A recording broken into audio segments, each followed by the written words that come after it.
Karapatana, tagapagtanggol ng karapatang pantao. Ang kapangyarihan ko ay nagmumula sa Universal Declaration of Human Rights. Lakas at inspirasyon ko ang itaguyod ang mga naabuso. Nagbibigay at naninibigan ako sa mga naapi.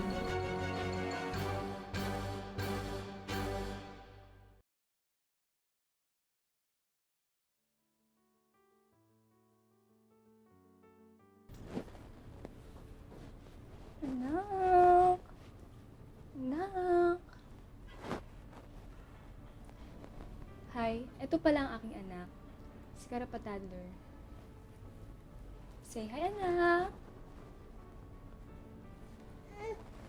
Huwag umiyak, anak. Jake? Pakuha muna si Karapatadler. Thank you, Jake.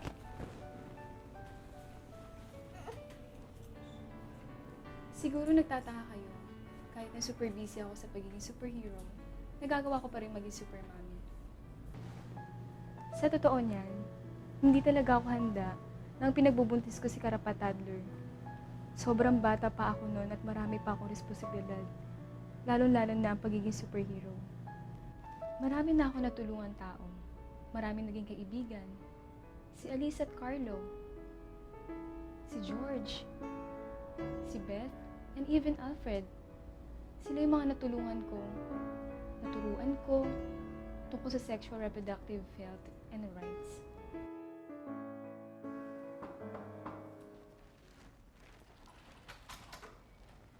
Oh, Tina! Ito pala si Tina. Siya ang health worker na tumulong sa akin. Tina, pasok ka sa loob. Maupo ka, Tina. Ikwento mo nga sa kanila kung paano mo ako tinulungan. Like Karapatana, I know a lot of you are experiencing what she experienced. Hindi dahil superhero siya, ay hindi niya na kailangang protektahan ang kanyang sarili. When we found out that she was pregnant, she was already having her doubts.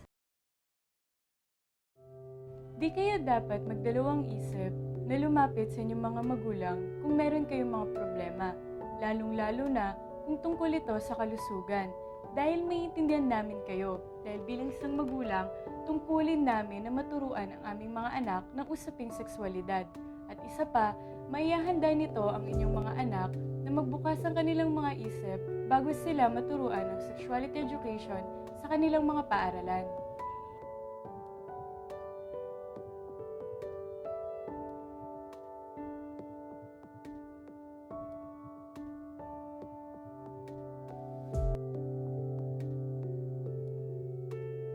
Gaya ng sabi ni Karapatan Nanay, the guidance of parents is very important. But it is also the obligation of the government to provide proper information regarding sexual and reproductive health, responsible parenthood, and artificial or natural family planning methods.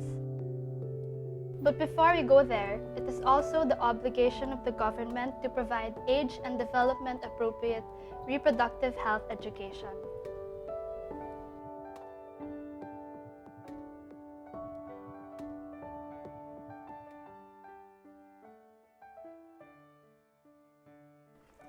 Jake, Karapatana, ito yung sinasabi ko sa inyong module tungkol sa sexual and reproductive health and rights.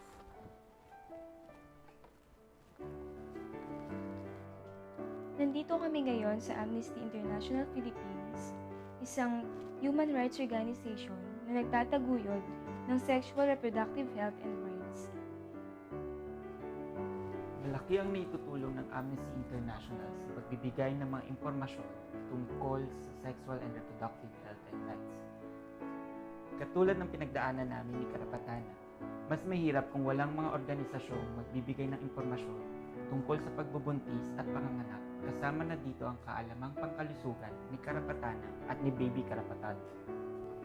Ako si Beth, Human Rights Education Coordinator ng Amnesty International Philippines. Sa ilalim ng programang ito, nagtuturo kami ng sexual and reproductive health and rights sa iba't ibang panig ng bansa. Halimbawa ng mga natutunan ko sa HRE training ng Amnesty International Philippines ay ang male responsibility. Nalaman ko na hindi dapat mahiyang lumapit sa mga barangay health centers para magtanong tungkol sa ating kalusugan. Dapat sa lahat ng pagkakataon ay available at may ibibigay nito ang mga serbisyong kinakailangan natin. Kasing halaga nito ang suporta ng ating pamilya at mga kaibigan. Sa una talaga marami impormasyon.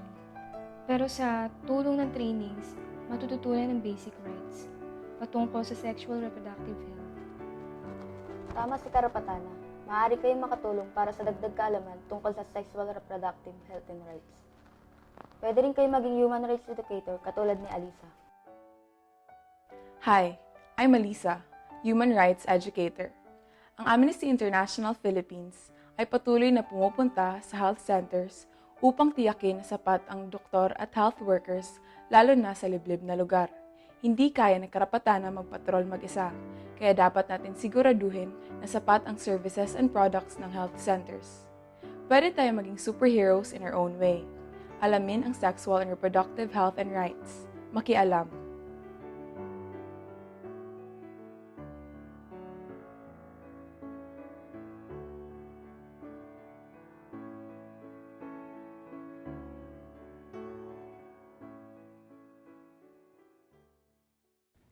Kaya alamin kung ganap na naisa sa katuparan ng pamahalaan ang inyong mga sexual and reproductive health and rights sa ilalim ng mga sumusunod na sangay nito. Department of Health, Center for Health Development, Local Government Units, Mobile Healthcare Services, Department of Social Welfare and Development, Service Delivery Network, barangay health stations, rural health units, district or city hospitals, and provincial or DOH retained hospitals.